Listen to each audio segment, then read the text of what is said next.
Sport Business. Global Sports Intelligence.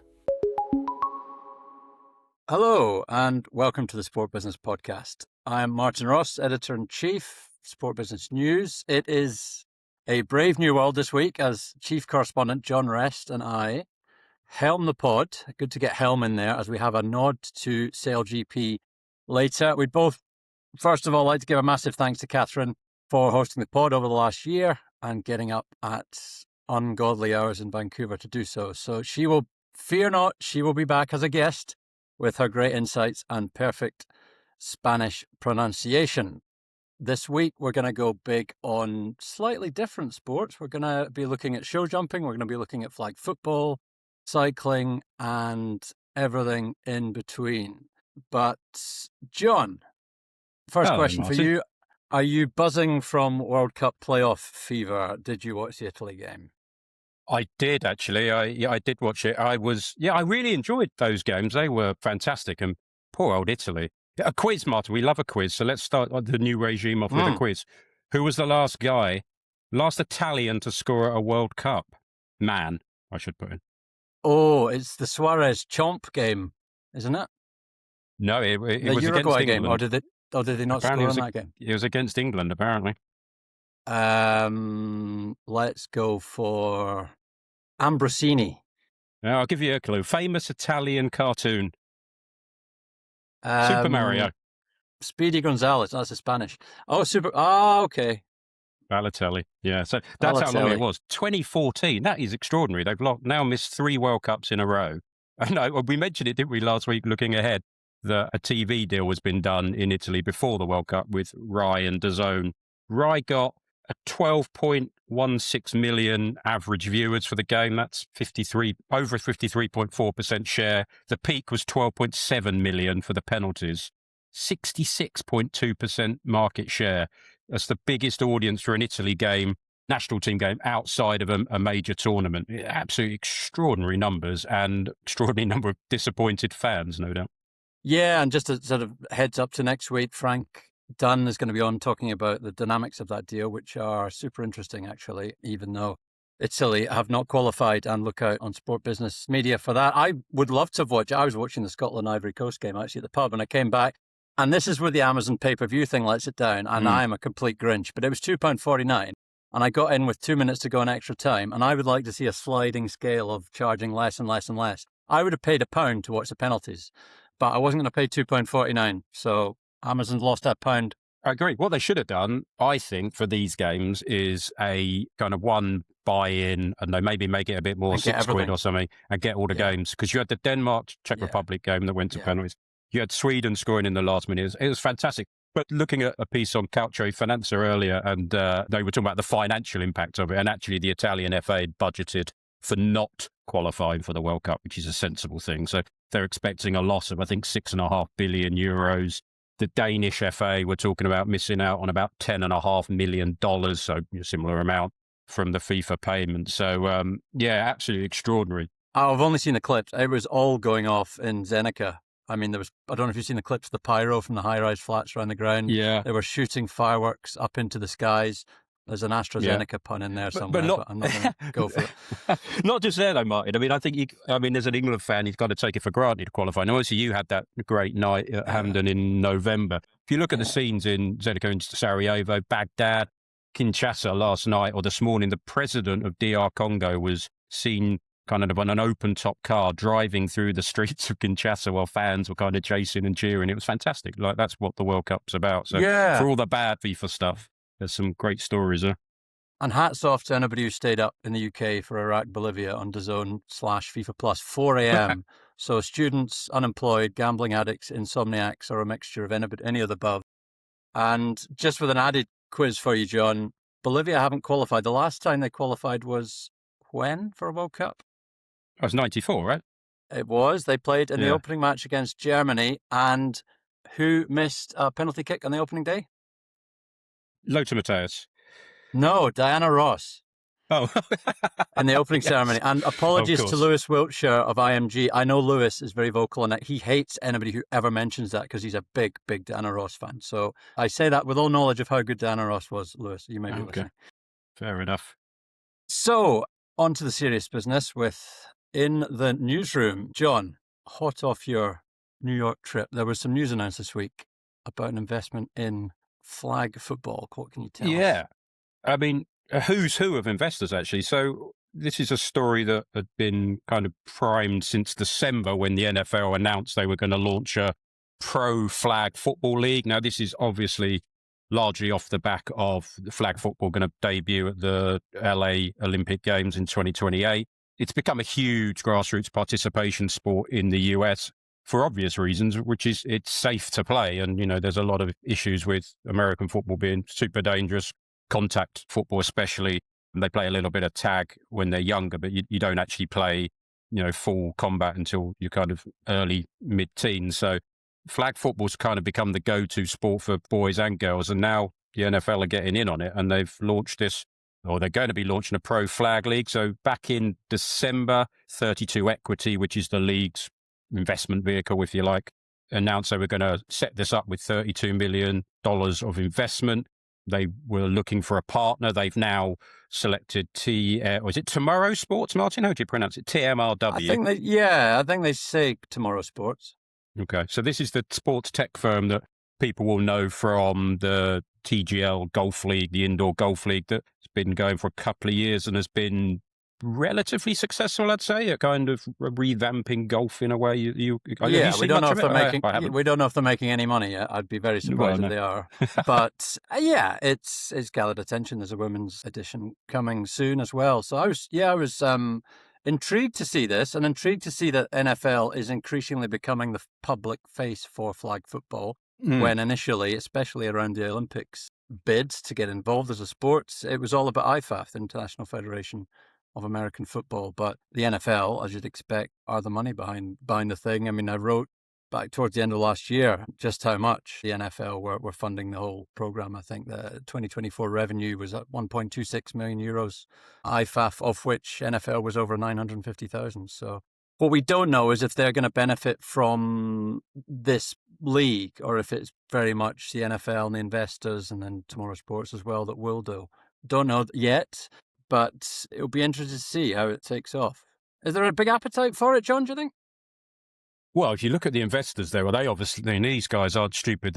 We've talked about investment stuff in sport, whether it's cricket, football, whatever. These guys aren't getting into it because they love flag football. You've got Sixth Street, Silver Lake, Dynasty, Equity, Ariel Investments. These are massive firms that are, differing levels of investment. And then even lower down the chain, you've got Arctos, who we've mentioned loads of times, David Blitzer's Bolt. They're kind of smaller buyers. And even some athletes as well. Tom Brady, I think, is involved. Peyton and Eli Manning, really kind of figureheads. They've got very small investments, I think.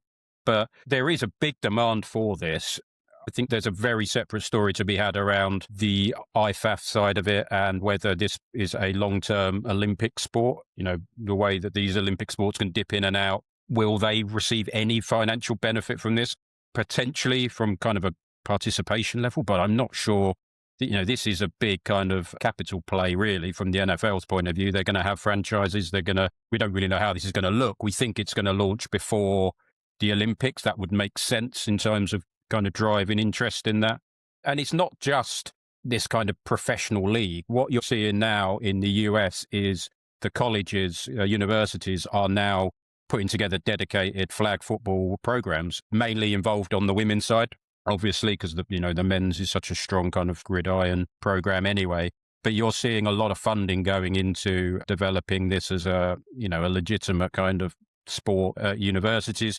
Plus now you've got this kind of career path. You can go professional and play in this very, very heavily backed league. So, the NFL have been well in on the growth of flag football, as you mentioned, funding IFAF essentially. But also if you look at the Super Bowl this year, they had a flag football Pro Bowl game. There was a celebrity flag game. You've had matches between the US and Mexico. Fanatics did a big flag football classic in LA only a couple of weeks ago, which Roger Goodell, the NFL commissioner, was front and center of. So yeah, this is becoming, I think, kind of the third revenue stream, if you like, for the NFL internationally. There's going to grow this sport globally. You've got the kind of live games that they have in the UK and France and, Mexico, Brazil. I think there's 9 this season. You've got the marketing program, which gives teams a chance to specifically target a market around the world where they can market themselves and get sponsors. And then you've got flag football, and that is becoming, I think, a key revenue driver for them. Probably a net spend at the moment, though, isn't it? In terms of, if they can get a slice of NFL viewership, which will usually, correct me if I'm wrong, but 49 of the top 50 sports audiences a year in the States will be NFL. But hard maybe to see where the dollars will be going, commercial dollars. We're coming in immediately to this, but certainly the investment appetite's there. Oh, yeah, definitely. And I think, they were even talking about, this is the first wave of investment. They are open, both Tomorrow Sports and the NFL are open to taking on more investment as and when it's needed. It's still kind of unclear, number of teams, whether they're going to go down a centralized franchise model and then eventually sell them off, or individually look to sell off the franchises.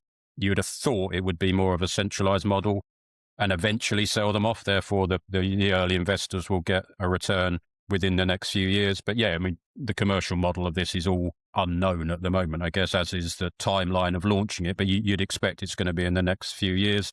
And as you say, what does this mean more broadly for IFAF? As your story referenced in December, and we'll put it at the bottom of the notes for the podcast, they are almost entirely reliant on the NFL funding what they've been doing. So are they going to see a piece of this pie? I don't know. Look forward to it. I'm expecting you to get merch from every single team, as is standard. I don't know, the team names aren't out yet, are they? No, nothing. No luck yet, but we'll look for merch. Actually, let's move on to your story, Mike, because we talked a bit about franchises here, and let's go from on the field to on the horses. What's going on let me get this right, the Professional Jumpers League or Jumping League?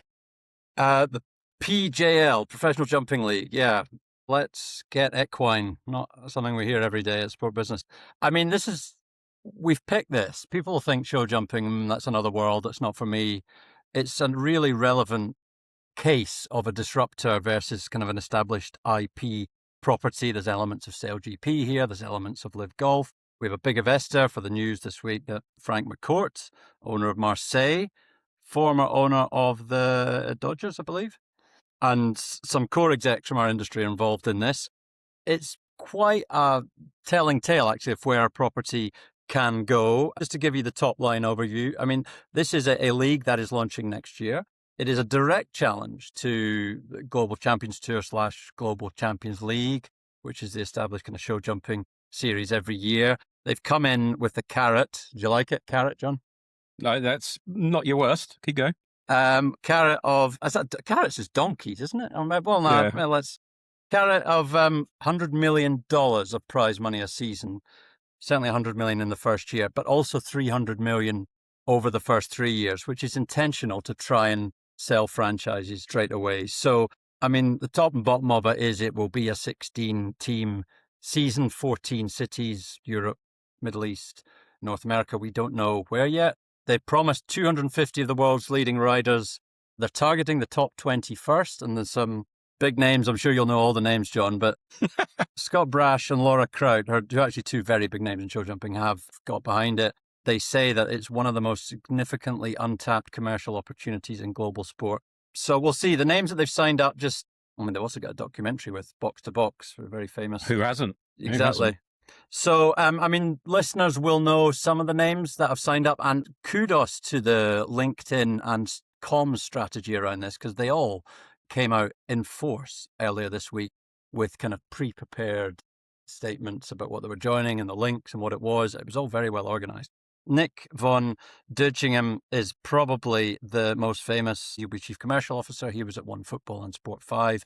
There's a couple of guys, Neil Moffat is CEO and Nick McCabe is COO. They're both from a company called Hakkasan Group, which is Hakkasan Group, which was a luxury hospitality company, clearly aimed towards this. And then Lisa Lazarus, who was a very famous husband, not joking, is an equine welfare advisor. She was essentially CCO at FEI. And then also Michael Pennington, who's at One Football, is coming in sales, and Harkiran Shima, who was head of media at E1 and also at PFL. He's involved. So they've lined up people. We'll go into the business model, which is quite different, and see how much of a threat it is. Before we go into the business model, I did like a quote from one of the guys, I think it was Nick, who said on LinkedIn that show jumping has a young audience. 61% of the fans are between 25 and 44. I'm not even 44 yet, so I'm still young. So thank you for that, Nick. Commercial model, though, Nick. Well, I sneak into that as well. I'm delighted. I also I thought saw you were that. 50. Oh, I thought you were 50. No, 44. I'm delighted to get into that age bracket. Well, there we are. But are you a fan of show jumping? No. So I do write about quite a lot of sports that I couldn't really watch on TV, but they're pretty ballsy about the figures that they've got. So the research that they've done and that they've announced is that show jumping fans are 1,401% more receptive to brand discovery through sponsorship than the average sports fans, and 256% more likely to be C-suite, and essentially also that they're likely to earn a shed load of cash. Yeah. So they know what they're going after. I think we need to just offset this slightly by saying that there's a sprinkling here of, well, the beef that we'll get to, sorry to mix our metaphors, but that Frank McCourt maybe has historically, but also the fact that this is a bit of a, sorry, John, but a hobby horse in the sense that his wife, I think, got him big into equestrian. His daughter's a rider. He's the owner of the Miami Celtics. Bet you don't have that hat. And also the Rusty Marsh Farm, which sounds like a B&B in the Cotswolds, is actually a show jumping team in the States. In Florida, maybe? Not sure. Right. Anyway, he already, so you have to see it slightly through the lens, maybe with SailGP as well, with Larry Ellison and so on, that he wants to invest in this. He's 72 now. But anybody you talk to there will swear by the commercial model. I mean, to get into that, this is not a media rights fee business at all. They're not really expecting anything. Initially, I think in the budget they did have money in media rights, but no, I mean, there's no expectation. It is get this out free, get it on YouTube, get it free owned and operated, get it on the riders' socials, get it on influencers, get it on free-to-air networks. You think about even Eurovision Sport. I've got no idea where they'd want it, but that's the kind of thing I imagine they would like. And have a huge shop window for sponsorship and see if you can get 3-4 big luxury brands. You think about Longines and its sponsorship of the existing Global Champions Tour, but then also the big FEI deal it did 13 years ago now, which was $130 million US over 10 years. So that's where they see money from there. I think they see some D2C money, not broadcast, but maybe, merchandising and so on. And actually, because it's big spenders and also the hospitality spend, but then crucially selling franchises from the get-go and not like SailGP, which maybe waited, develop the product and then sell franchises for big numbers versus what they were getting commercially. And they're going to try and do that ASAP and use the $300 million of guaranteed money over 3 years as the hook. Yeah. And that's obviously where Frank McCourt comes in. But they're also very positive about what the sponsor buy-in could be.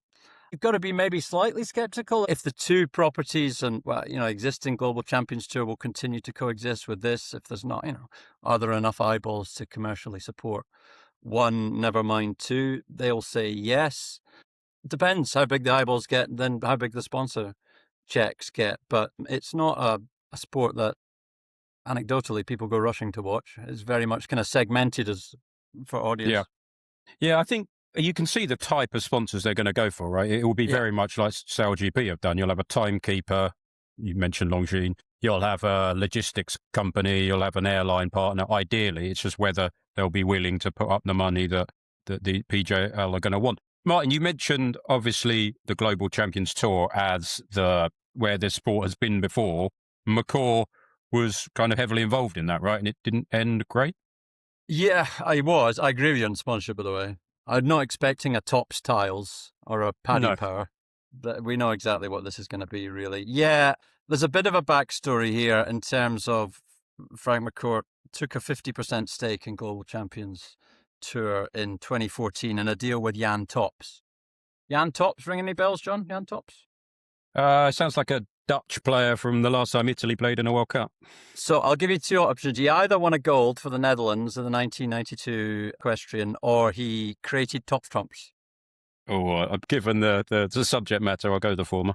Correct, yes. So Frank McCourt invested basically alongside Jan Tops in Global Champions Tour. They essentially tried to create a team-based league that would rival FII events at the time. It went to Belgian Competition Commission, but eventually there was a MOU signed with FEI in 2017 that allowed them to create the Global Champions League, which is team-based.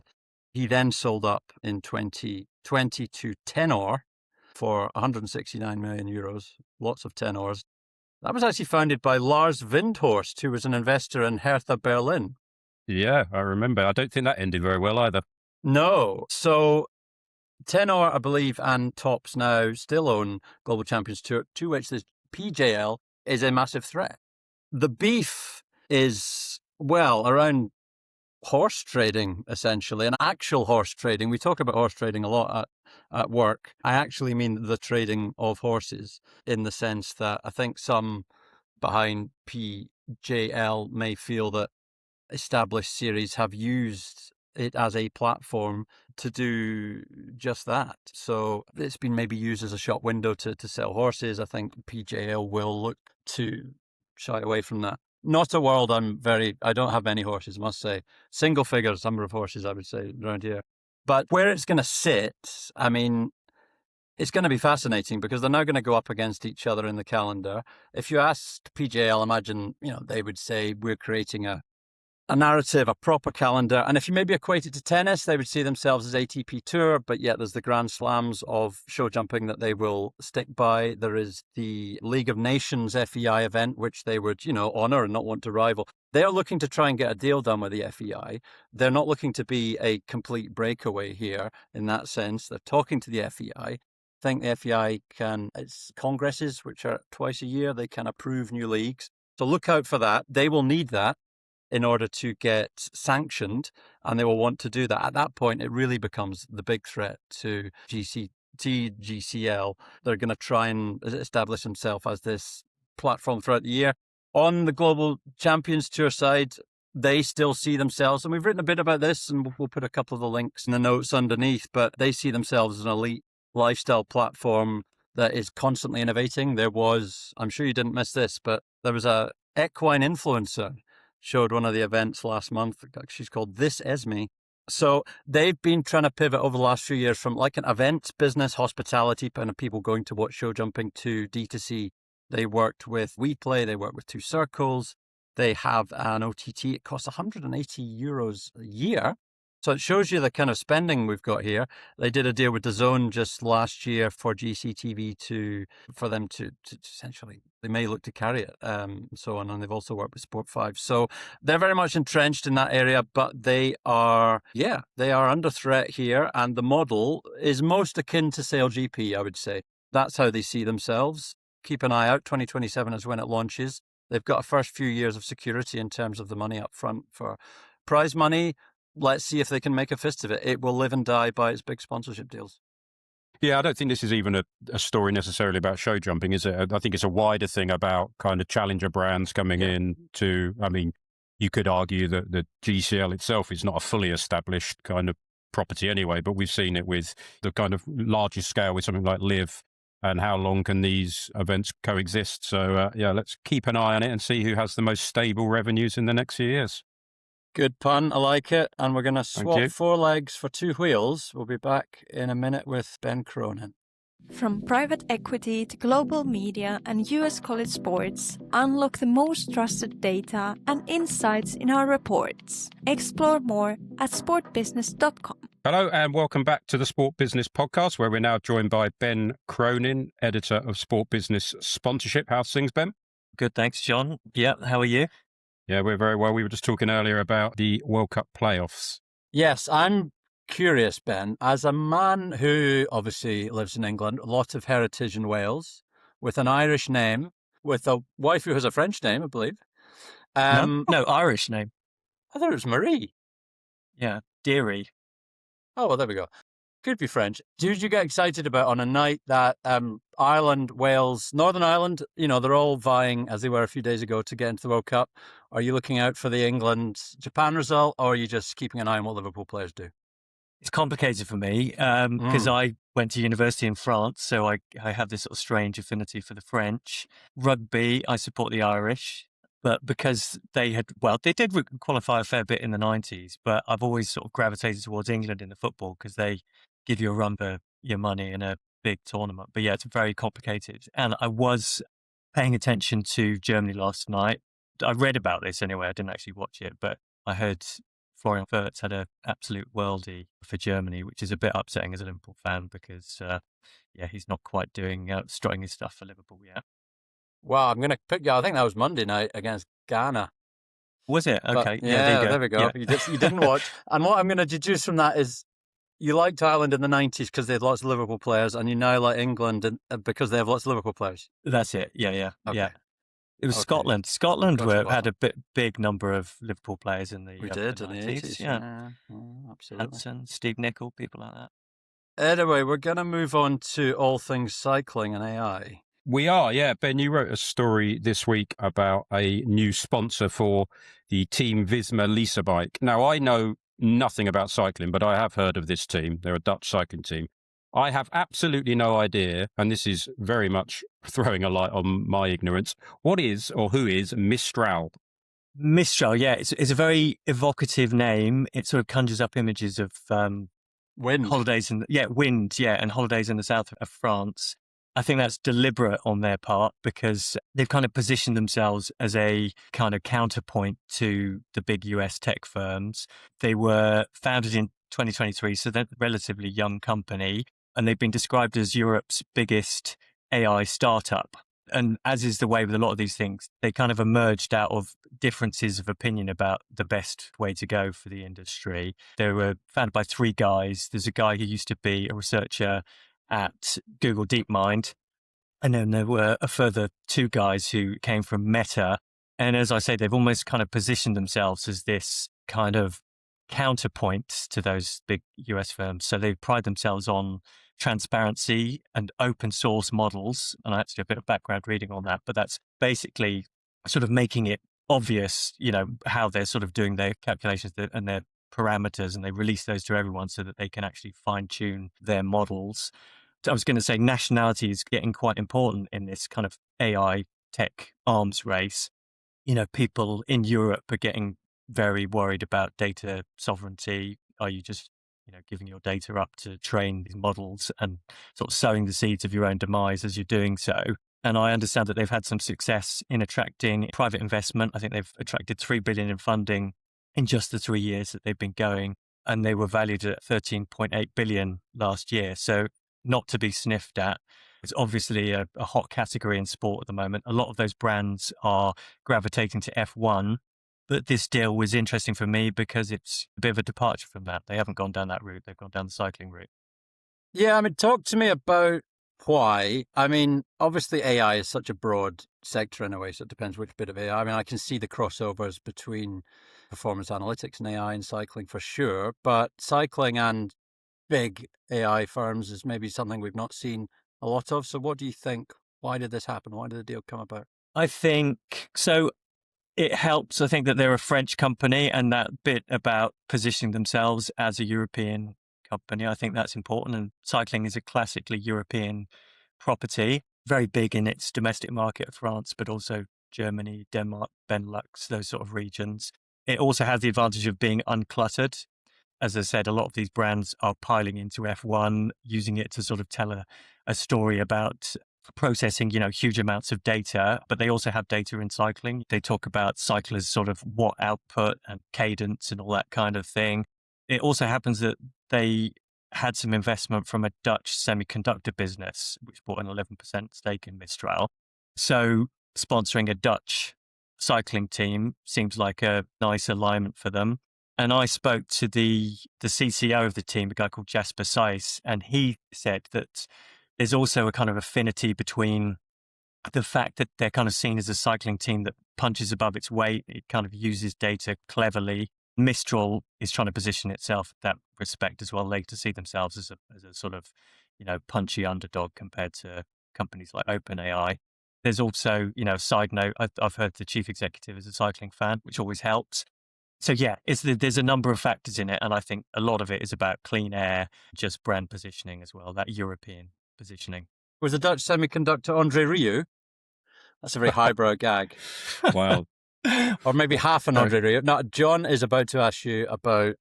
John's not going to be able to resist asking you about the numbers. Hi, John. No, well, I was actually going to say bring back Catherine after that gag. I was actually just going to ask, if I'm a Mistral employee or if I'm a Visma Lisa Bike, that is a hell of a name of a company, by the way.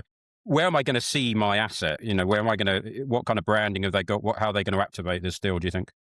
I think it's less about brand awareness. They get a small branding position on the team shirts. There's nothing on the bike. So it's more about storytelling. They're going to sort of ingest all of the data that the team has got, mainly about talent identification. The CCO, Jasper Sykes, was telling me it's very hard to identify talent. Some riders can have the best numbers in the world, but you put them on a bike in a Grand Tour and they just, for some reason, it just doesn't happen. And vice versa. Some of the cyclists who have never done anything meaningful in the lower levels of the sport can all of a sudden just become absolute world beaters. They're going to use this data and apply generative AI to actually find the next generation of Team Visma cyclists. It's quite interesting because normally that translates into storytelling and you tell that story on social media channels. But the CCO was saying, well, they're going to have to be careful about that because they don't want to give teams another advantage. So there's almost this tension between activating the deal and kind of keeping hold of that proprietary data as well. Does that aspect of it and the data and the performance data, cycling obviously is so big on that, but does it remind you of any other AI sponsorships in sport that you've seen? Is this a new way of tackling the sector? Cycling is so unique in many respects as well. I'd say F1 is the classic sort of showcase for these brands. Most of them pile into F1 just because of the huge amounts of data. And also just the sort of the marginal gain, the fact that one little bit of information can translate into, it's about sort of 2/100ths of a second advantage. It's so tiny that it's very easy to sort of show that kind of story of success. Another element of this is hospitality. I think they want to use this to entertain clients. The CCO was telling me that they can, one of the beautiful things of cycling is you can actually entertain. You're actually part of the team and you're sort of sat in a car and you're traveling around the mountain. You hand over water to the riders as they come past. So you're almost part of the team. And they like the fact that you get to spend so much time with clients. It doesn't appeal to me sitting in the back of a car, sort of driving around the French mountains for 8 hours. But it's a little bit similar to tennis. You get a long time with your clients. It's not like football where you get 45 minutes, grab a beer, go to the loo and then get back home afterwards. You may not want to tell us this because, this is for the freeloaders and obviously people are paying big bucks for your in-depth stuff. But what kind of price are Mistral paying for this opportunity? So it's well into 7 figures. It's a maximum of 3 years. So it's not one of their biggest deals. They're earning far more from their title sponsor, Visma, and their second title sponsor. As you said, it's a bit of a mouthful. You've got two title sponsors in there. I think you have to look at it as, this is genuinely providing them with something useful. We've just recently sort of signed with AI and we're using chatbots with a sort of a private account. And that's a very useful thing to an individual and a company. So I think it's not one of those ones where it's like a badging exercise and you're like, oh God, we've got to use this thing. And it's almost, your job takes longer. I think there is a meaningful value to the team through this. Where do you think these questions came from? No. Team Visma, the Visma itself is leaving the partnership or staying on as a sponsor, but not a title sponsor from 27. What's the kind of market looking like for this team in that space, which I guess is, their main revenue driver, right? That title sponsorship. Yeah. They're very dependent on sponsorship more than anything else, just because you don't earn any attendance money and media rights are minimal as well in sport. Yeah, Visma is stepping back. They're not leaving, but they're stepping down as title sponsor.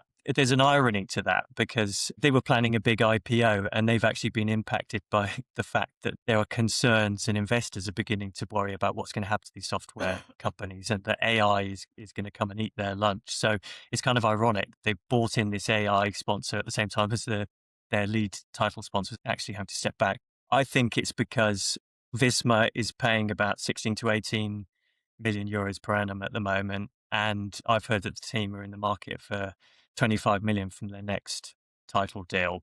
And that is about competing with these other teams. You've got Team Emirates, XRG, got Red Bull, Bora Hansgrohe. They've struck some big deals recently and there's a bit of an arms race developing. And I think they've just got to keep up. Is that usually Sizable cash? I mean, sometimes there'll be a bit of VIK in there, depending on the brand, but I mean... I think so. Yeah, I would think that with Visma, because they're a software company, and I think they were involved in creating a sort of data infrastructure for the team. So I think there is probably a bit of VIK there. And I mean, if you can broaden it out, we're pretty young, I suppose, in terms of the AI sponsorship sector in sport across all sectors. But how far do you see it developing? How much of a revenue stream for top-tier premium sports property do you see it becoming? It's a tricky one because I think, well, in a lot of cases, these companies are loss-making. If you look at OpenAI, it's hemorrhaging money. The investment costs are just so huge.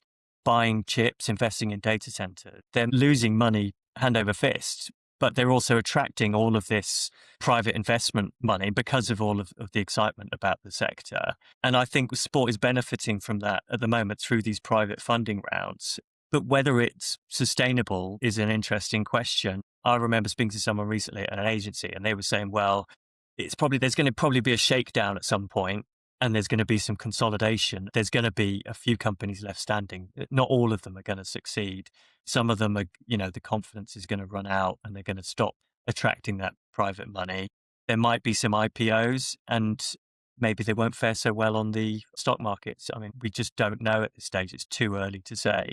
But I think, as with the sort of the tech boom, there will be a few companies left standing at the end of it all. So it's a good question. I think in sport, it can be a byproduct of wider tech deals. You've got a Google, which is always going to be a consistent sponsor, but it might attach its Gemini brand onto it. Or you've got a Lenovo, which is providing laptops, but they're AI-enabled laptops. So it's an element of a deal, but not necessarily the principal sort of sponsor. But these chatbots, they're definitely emerging as a sort of sponsorship class, and it's one to watch, I think. Thank you, Ben, for your comprehensive look at AI sponsorship and cycling.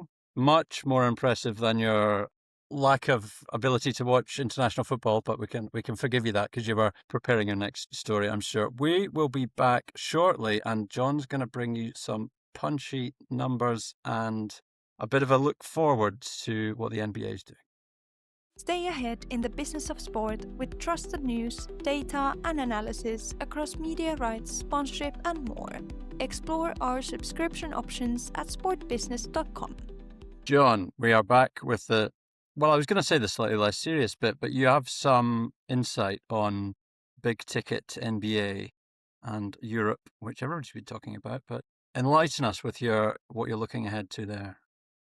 Yeah, big money. So the deadline for non-binding bids for NBA Europe franchises, of which there are 12 kind of targeted cities, there was the 31st of March. Now, I understand that this is being run by Rain and JP Morgan.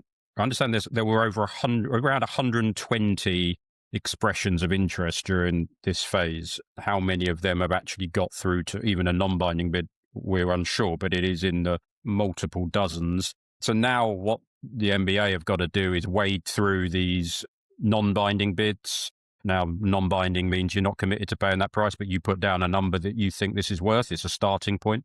I understand that there have been multiple bids between the $500 million to $1 billion range, and there have been at least 2 bids over $1 billion. We think they are largely linked to the London plans. Now, as I say, the NBA and FIBA, the governing body, are going to kind of look through these lists, work out which are the most compelling, which makes sense to them on a geographic, commercial level before any kind of second round or what would be a binding bid process. What we can do, there's a bit of colour already. We know they're looking at London. We know they're looking at Paris. The Paris plan, unsurprisingly, is heavily linked to QIA. PSG have come out quite vocally that they want a professional basketball team in that league to sit alongside the football team. London, I think, is a different picture. There isn't kind of one football club, if you like, that is looking to partner on this. Todd Boehly, who owns Chelsea, has been heavily linked with some kind of a bid for a franchise.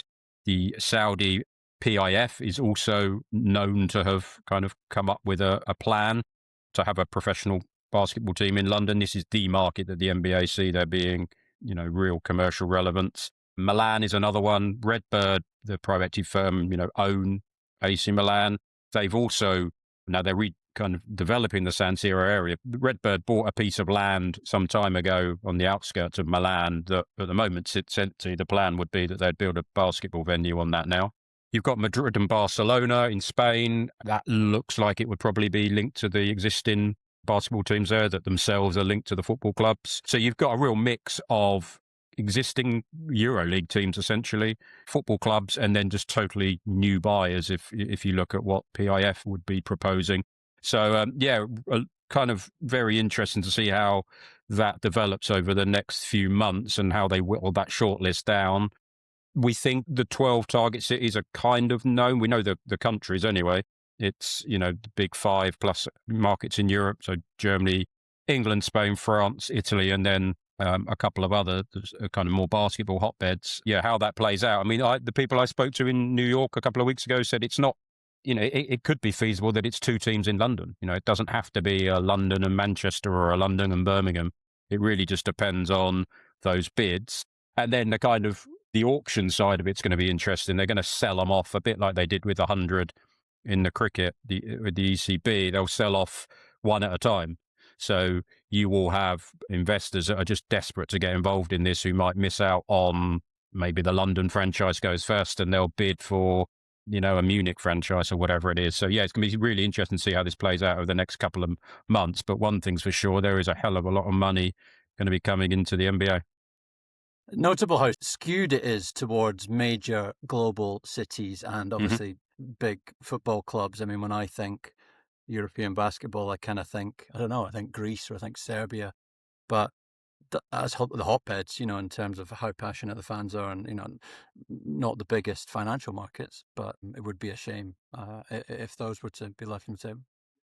Absolutely. You look at your EuroLeague Final Four last year, you had, let me think, Panathinaikos and Olympiacos and Fenerbahce and Monaco, bizarrely. It was a smaller French team. But you had 3, teams there that, they are talking about, as I say, the 2 in each of those big 5 markets and then 2 others where you think probably Turkey, Greece, perhaps Serbia.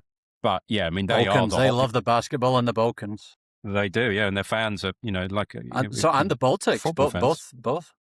Baltics and Balkans. Well, there we are. But you do feel they may get left behind, although the kind of murmurings are now that EuroLeague, having been kind of dead against this, there's been a change at the helm there. The CEO has gone. They've got a new CEO who I think was at NBA Europe some time ago. It feels like they're moving towards some kind of alignment between NBA, FIBA, and EuroLeague. That I think the NBA have openly said that they are in discussions. EuroLeague have said the same thing. So I think there's going to be some kind of constructive collaboration. It will come down to finances, I'm sure, but I don't think it's quite the turf grab that it was perceived to be 6-7 months ago. Excellent. Right. Let's move from the sharp end of private equity, sovereign wealth investment in basketball to something maybe slightly more trivial. This is, in terms of other items on the agenda, this is maybe stretching the realms of how appropriate it is to the sports business sector, albeit we're talking about somebody who used to be a big name at Sky Sports in the UK. There's been, I just have to mention this because I fell off my chair laughing when I read it. I'm a big Alan Partridge fan. I don't know if you are, John. I don't know if we have listeners who are. But Richard Keys, who was a pundit for Sky alongside Andy Gray, I won't go into the whole background of why they left Sky and the sexism scandal. And far from me I'm certainly not going to stand here and defend Richard Keys. I will defend what he has told the Telegraph, though, as being hilarious. Richard Keys was being interviewed about a lot of the backlash he's had, including after he left his wife for a much younger woman, a friend of his daughter's. Anyway, we're certainly not going to go into all that, but he came up with this wonderful soundbite that he was talking about for a long time. He'd been ostracized by his wife's friends, so much so he was left all alone on Christmas Day. And this was what he told the Telegraph. He said that he wasn't being invited to much, if anything at all. I remember one Christmas Day, the best Christmas of my life, when I sat with a bottle of champagne, a can of tuna, and I watched The Great Escape, Where Eagles Dare, and The Guns of Navarone back to back to back. 3 magnificent movies. I've wanted to do it many times since. Classic Partridge, Richard Keys sitting, unshaven, eating undecanted tuna from a can on Christmas Day is an image that's going to stay with me for some time. I don't know how you can follow that, John, but it had to be mentioned because it's just right out the Partridge playbook. Well, it sounds like an April Fool joke. Well, this right, is yeah. really this has really annoyed me today. Actually, we nearly got caught out with one. Actually, just April Fool's gags that kind of sports rights holders try to play. There was one. It was our former parish. Do you remember, Martin, where we used to work? And we did actually publish a story about underwater hockey that ESPN had launched, and then we found out later in the day that it was a stitch up, and we weren't too happy about it. Yeah, there's a couple of ones that have come to light today, but the problem is they were actually press releases dated the 30th and the 31st of March, respectively. So it really doesn't work when you're trying to put. One was the neon green ball that's going to get launched in snooker. Now, that's not the most ridiculous thing that's been launched in snooker when you consider that the Saudis have got this gold ball that makes a maximum 167. So that one kind of didn't work, I don't think. And then the other one was the new WNBA team in Cleveland that was announced yesterday, was the dated of the press release. They're going to be called the Ohio Wolverines. Now, I saw some journalists in the US find this hugely hilarious and knew it was an April Fool gag. But, I mean, that's not the most ridiculous name for an American sports team in the major league, let alone once you go into the minor league. So, yeah, just a bugbear. Don't put out bad April Fool's jokes when it's not even April when you release them. So that's my gripe for the industry. You've got to be careful. I once had an unnamed colleague who wrote a story that he took from The Onion and it got published. And then before we took it down. So it wasn't a sport business, I hasten to add, but it can happen. You've got to be careful. So exactly. Keep an eye out for the coming week, and let's see if we get any more of those. Exactly, yeah. Everything published on Sport Business will be factually correct. We'll check that. Okay, Martin, let's call it a day there. We survived week 1, so hopefully the listeners will want us back for week 2. Everything we've discussed today, or the serious topics at least, will be in the episode description at the bottom of this podcast. And as always, for the most accurate rights fees across media and sponsorship, please head to sportbusiness.com. And we look forward to speaking to you again next week. Thank you, Martin. Cheerio. Thank you, John. Bye now.